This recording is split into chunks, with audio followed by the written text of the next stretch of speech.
So we'll start, and so the objective of this session is to understand and analyze June 2020 exam, and also to put up a preparation strategy for May 2021 exam. So we'll get started. Okay. So guys, first thing first.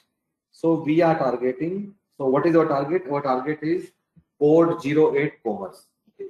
So first question which comes is that what should be our target for the next exam, which is going to happen in May 2021? What should be our score? What should be our targeted score for this next exam? Okay.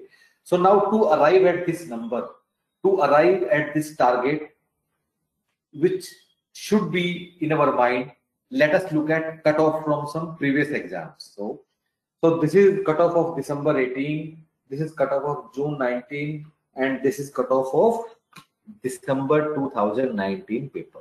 Okay. So guys, what do we understand from it? So I assume that most of us are targeting JRF only. Okay. So in December 18, the cutoff for JRF was 62%. So in December 18, the cutoff for JRF was 62%. Okay, great. Then this number went higher by 6 percentage point, and it became 68% in June 19. Again, this went down, and it was 62% in December 19. Okay. So what can we broadly understand? For June 2020 exam, the cutoffs have not been disclosed by NTA. They have just given the percentile of students from which we cannot make out cutoff. But broadly, what we can understand from these numbers is that we should be targeting a score of around 70 in paper 2. Target of 70 in paper 2. This should be our target score if we want to secure JRF. Of course, if you want to go for net, then usually the cutoff of net is going to be approximately 7-8 percentage points lower than that. So you can say approximately 7-8 percentage points lower than JRF. This is where our net cutoff will usually stand. Okay. So to remain safe, targeting JRF, let us plan a score of 70. Targeting targeting net, let us plan a score of above 65 in paper. Yeah. So now this score of 70%, which we are targeting today, and we'll tell you what we should be doing to get this score. So this score of 70% should come from this score of 70% will come from 70% score. It will come from what? It will come from paper 1 plus paper 2. Okay, great. So guys, let me tell you what usually happens, because we have been doing it for last 7-8 years now. So we have developed some understanding what students are doing. So in paper 1, what will happen? Usually you will score approximately, you can say 32 out of 50. So which will make it score of around 60 to 70%. This is something which will happen in paper 1. Okay. In paper 2, what will happen? You will usually get a score, and I'm talking about an average student, like who is putting in some effort, not those who are not touching books at all. In paper 2, usually you will get a score of maybe around 50 to 60%, or you can say rather 45 to 55%. So this is where usually most of you will stand. And so once you get this score, obviously you will not get your JRF, and then some analysis starts going in your mind. What that analysis is that you will think that in paper 1, I have done very well. Why? Because overall cutoff is around 70%. I also have scored around 60 to 70%. So paper 1, I have done well.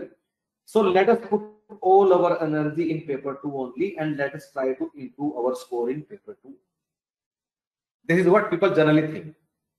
Okay, guys. So first thing, the first note from our side today: do not do this. This is a bad.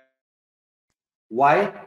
Because in paper 1, because in paper 1 you can get a score of 40 out of 50. It is doable and a lot of people are doing it. So next time you get a score of 30 to 32 out of 50, and obviously you can convert it into percentage by multiplying it by 2. So next time you get a score of 30 to 32 in paper 1, please do not feel happy about it. It is not a good performance. Please target a score of around 40 in paper 1.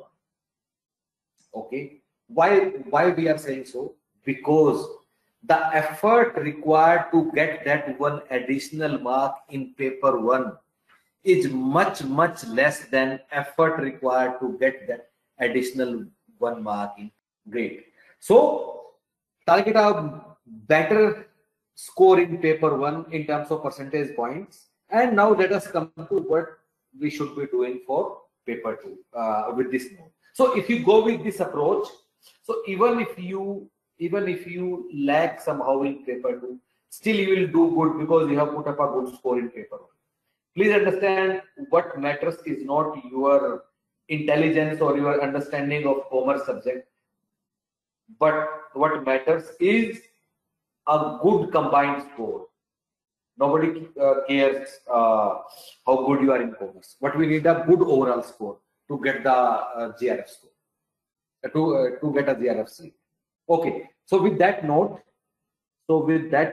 what our plan is with this background, our plan is that how to get a score of above 70 in paper 2. So for that, what we will do, we'll do 3 things. Number 1, we'll analyze June 2020 paper. Number 2, we'll put up a preparation strategy for May 2021. Number 3, we'll do a question answer sessions with you, and you can ask anything which you want. You even can ask deeper into subjects, any subject, any topic, anything which comes to your mind. You are welcome, and we'll discuss that with you today. This session will also be uploaded on the YouTube channel of Human Writers. So if you want to watch it later. Okay, so let's get started. So what is Human Writers? So we started in 2011. So primarily what we do, we do 3 subjects of UGC NET. Code 08 Commerce, Code 17 Management, and Code 55 HRM and Labor Welfare. Of course, paper 1 also we do. Some of you might not know that we also do some other exams like UPSC Civil Services, but for management optional subject only. Then UPSC Assistant Labor Commissioner exam, then UPSC EPFO exam, which is preparation for which is ongoing. Then we do a lot of exams of HR and marketing officers in different PSUs, banks, etc., etc., etc. They keep coming and going. Okay, so guys, this is an analysis we have done for you. So why did we do this analysis? So we wanted to make out something meaningful, that from which topic what is coming, So, and let us see what we noted after doing it. So in June 19 paper, in legal aspects, there were 8 questions, which became 12 questions in December 19 paper. Okay. Similarly for business environment and IB, it was 14, which became 11 next time. So for marketing management, if we see marketing management, it was 9, it became 14. So if we compare these 2 exams, we can clearly see that there are a lot of changes. The number keeps varying on how much questions are being asked from a particular topic from one exam to another exam. Similarly, then we also compared December 19 and latest exam which happened in June 2020, and we found the same thing which we found. Now guys, I want to show you something else. Then so this time commerce paper was held in 2 sessions, morning and evening. So paper was done on 17th October 2020. So guys, even in this paper, you will see that in morning paper, there were 6 questions on FM, but in evening paper, there were 11 questions of FM. In morning there were 12 on accounting. In evening there were 6 on accounting. In morning there were 12 questions of banking FI. In evening there were 6 of them. So guys, what do we understand from this analysis? So the one clear message which we can get from this analysis is that every topic is equally important. Please do not go with any preconceived notion that from this topic they are asking questions, from that topic they are not asking questions. You will see lot many videos on YouTube which will tell you that this is important, this is lesser important, this is more important. Guys, all these things doesn't work. Only hard work works. Nothing else will work. There are no trends. In fact, let me give you a challenge. See, because we have been doing it for last so many years now, and because we analyze every paper and every question in detail. So let me give you a challenge. You show us one topic which is less important, and we'll show you an exam and a question which would have appeared from that topic. So what do we make out from this analysis? The learning from this analysis is that do not try to learn anything. Just pick up your syllabus, take a printout, start from first topic, go by topic and complete it. Nothing else will work. So we have done all this homework just to drive home a simple point that every topic is equally important. And we have shown you variation between two papers. We have even shown you the variation in a paper which happened on the same day in morning and evening, and the result is in front of you. Okay, so with that thought, let us move on and let us see what else we have done it for you. Okay, so guys, this is some before getting into topic wise analysis, let me share with you something. So guys, what we do, so after every exam we do an analysis. It's a very transparent analysis to assess how well we are doing, our job. So what we do, after every exam we analyze every question, and then we try to find out if some student would have studied only human PyTest content, only have attended human PyTest classes, or have done our online question and all those things, how many questions he or she would have done. I mean, if the student would not have referred any other book, any other paper, nothing else, if he would have stuck to just whatever we asked him or her to do, how many questions he or she would have done. So this time this number was 91% in June 2020 paper, 92% in evening paper of the same day. It was 89% in December 19 paper and 93% in June 19 paper. So guys, what we have been seeing is that, and of course, do not get blinded by these numbers of 90s and 92. It is not a promise. So next time this number can also go down to 78%. But because that depends on difficulty level of paper. But our students will always do well because we stick to basics. We believing in covering entire syllabus topic by topic rather than getting into those glorified smart tricks. We do not do that. But what we can safely assume is that consistently we can see more than 80% coverage of questions in recent years, what we have given to our students. So how do we make this 80%? So what we do at human PyTest. So guys, what we do at human PyTest is that we give you printed concise booklets which arrive at your home, then an online question bank, full and test papers, live classes, recorded videos, and so on. So if you want to understand all these things, in detail, then I'll advise you to look at the website of human PyTest and you'll understand everything. That's what we do. Okay, so now let us get more into this June 2020 paper. So I'll request my colleague Swati, and she will explain you. Swati herself is UGC NET qualified in commerce subject only, so probably she will take you through it. Yeah. Hello everyone. So now let's discuss that what is the analysis of the NET commerce exam. So first we have to see like As sir has already told you that we cannot depend on the format of the exam or on the previous year questions, right? So why is that? Because every year the format changes, right? So what we have to do, of course, we cannot create a analysis on the basis of that. So we can analyze the questions on the basis of their toughness. So for that, we have bifurcated questions in three formats, which is easy, moderate, and tough. Now, what would be what type of questions would fall in the category of easy, what are in moderate, and what are in tough? So for easy category, we have chose those type of questions that are based on your common sense, basically, that anyone can solve without giving too much effort in them, in those questions.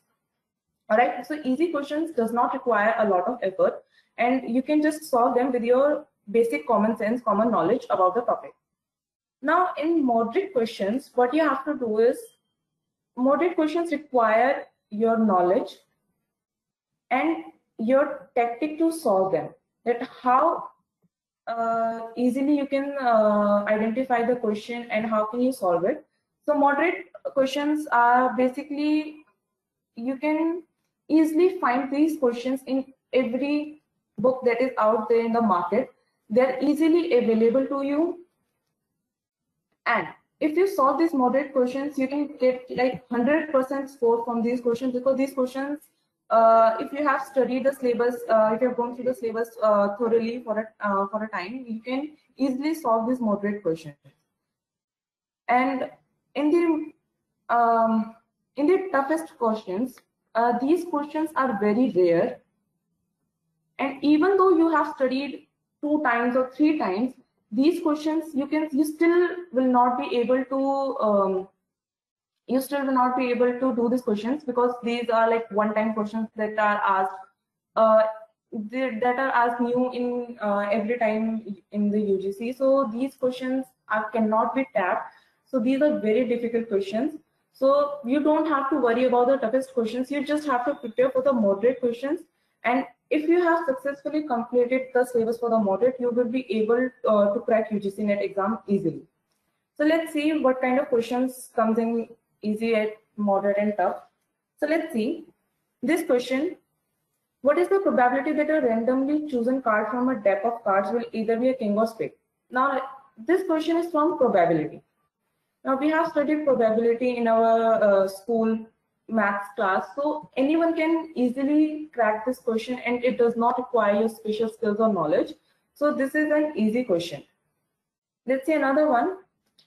Like in this one, we are talking about that if a service value, some doctors charge patients for missed appointments because the service value existed only at the point and disappeared when the patient did not show up, is an example of which of the 4 service categories. Now, of course, this question is a little technical, but the thing is that this is a very basic question. It is asking about if service disappeared. We can easily say that it is a perishable service. So this question also did not require technical knowledge. This was a very easy question. Now let's see this one. This is asking that what is SUGAM? SUGAM is also known as ITR 1, 2, 4, or 6. Now ITR, this is income tax return. Now for this one, you have to study the text. You have to you should know what is ITR, which ITR is called which one. So for this you have to study, and that's why this question falls into the category of moderate, and the answer is ITR 4. So for this you have to apply your knowledge. That's why this question falls in the category of moderate. Now let's see another one. The portfolio theory articulates diversification to reduce which of the following risks? Now, for this question also, you have to know what is the meaning of what are the risks, what are its types, and then you have to understand if it is diversifiable or if it is not. So for this, you have to study, you have to refer to the books, you have to use your knowledge. That's why it also falls in the category of moderate. As you can see, this one also, it is asking about that if current ratio is 2:1 and if there is equal increase in assets and liabilities, current assets and current liabilities, then what would the change in result? Now for this also you have to understand what is current ratio, how do we calculate it, and what would happen if we change the current assets and current liabilities. So for this also you need your technical knowledge. This one also, this is also a moderate category question. Now, goodness of a fit of distribution. Now, if you don't understand what this is a statistical measure. So for that, you need to know what goodness of fit is, what are statistical measures, which one is called goodness of fit. Answer is chi-square test. So for this also, you need to understand, you need to know, you have to go through the syllabus. That's why this is also in a moderate category. Now, if we see this question, this was a very important question that was asked in UGC NET, that in continuous compounding, the time it takes to double the sum grossly follows rule of 69. But if it is charged to discrete compounding, change to discrete compounding, the relevant rule of thumb is. Now for this question, you have to understand the rule of thumb. Now generally what happens is, I guess only few students knows rule of 69, if someone knows it. The other of these rules are very rare. Students usually do not learn these rules, right, in the UGC NET syllabus. So this question is a toughest question, it falls in the tough category because this is a very rare question asked only one time in UGC NET, and so that's why it is in the toughest category. And now if you see this one, what is happening?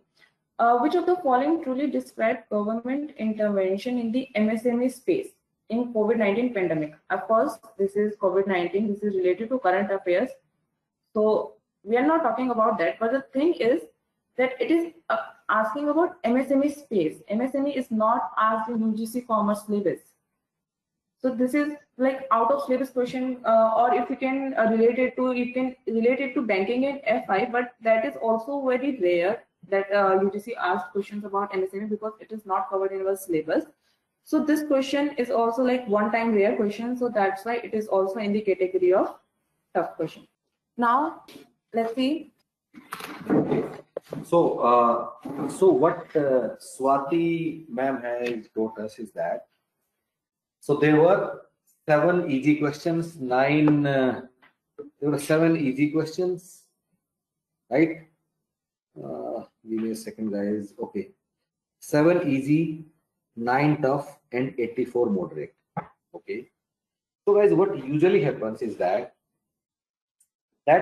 people will look at the question paper, and of course in every paper they will find some tougher or not expected questions, which were 9, and they will start worrying that, oh, these are new questions, they are new trend, now NTA has started asking this, and they will keep worrying about it. But guys, these 9 questions do not decide your selection or rejection. For every student, your selection or rejection is decided by these 84 plus 7, 91 questions. And out of these 91 only, you have to put up a score of around 70. And guys, when we are telling you these 91 questions, 84 moderate and 7 easy. So guys, this moderate means what Swati ma'am has told us, that they are available everywhere, in every book, in every note on internet, every YouTube video. For example, if you are studying motivation theories, then every book will have Maslow's law of hierarchy, theory X, theory Y, ERG theory. So this is nothing but we have considered it to be moderate. But if somebody is asking you Firo theory of motivation, we are considering that to be tough.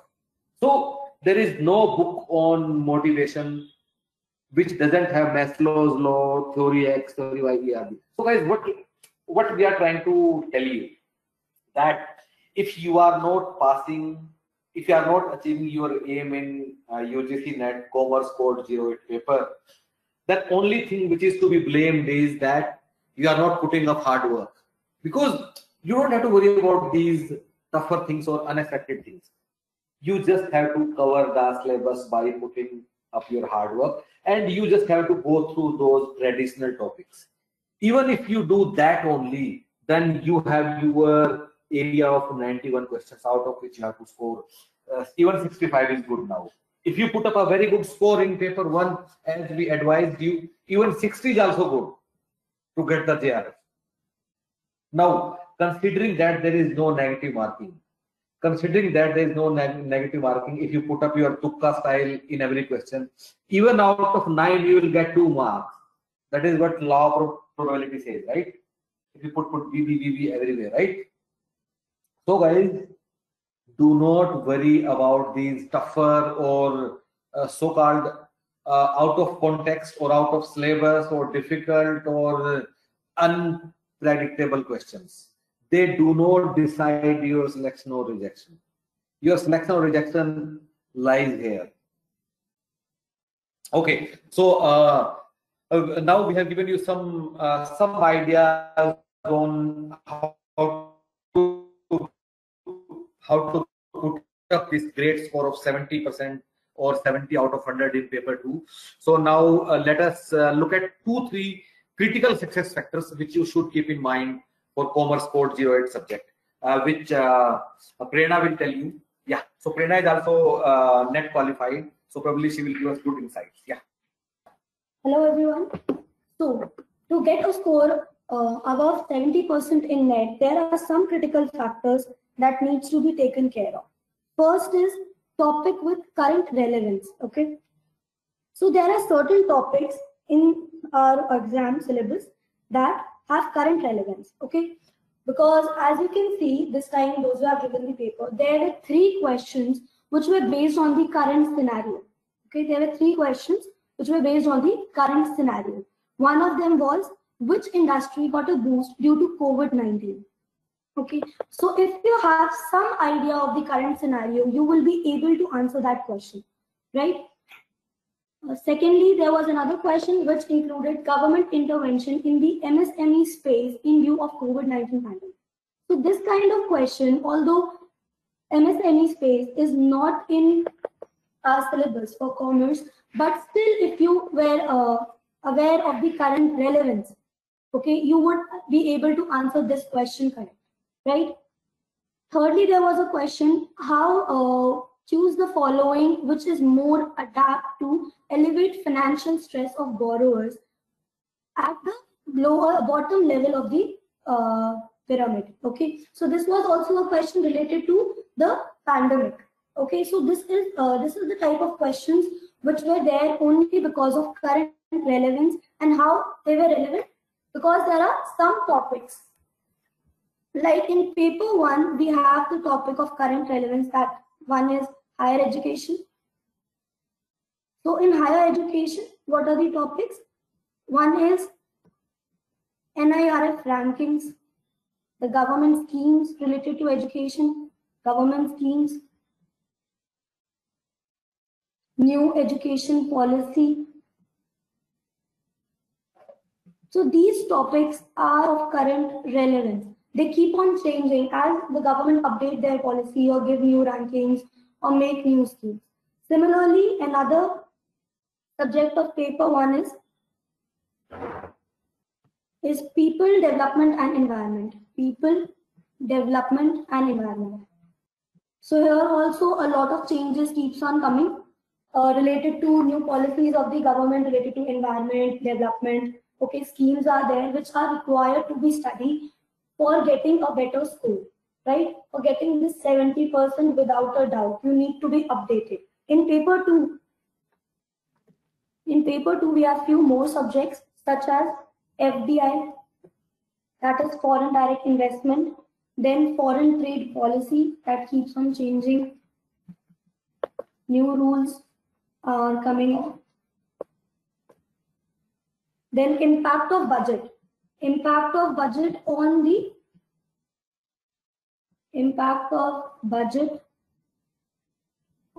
income tax. and corporate tax. And corporate tax. So in the budget, there are all the changes related to the tax rates, which is relevant and which is frequently asked in the exams. So you should be aware of that. Then we have banking. In banking also, there are a lot of changes. The RBI keeps on changing the policies, the rates. Okay. Then we have the monetary and fiscal policies, which comes under your banking only. Monetary and fiscal policy. So these are the topic of current relevance, and you should be updated on these topics to get a score of above 70% in NET and get your JRF. Okay. The second critical factor in getting this score is cover the entire syllabus. So as Nitesh sir has said that there is no substitute to hard work. You have to cover the entire syllabus. Each keyword needs to be understood. Okay? Each keyword needs to be understood.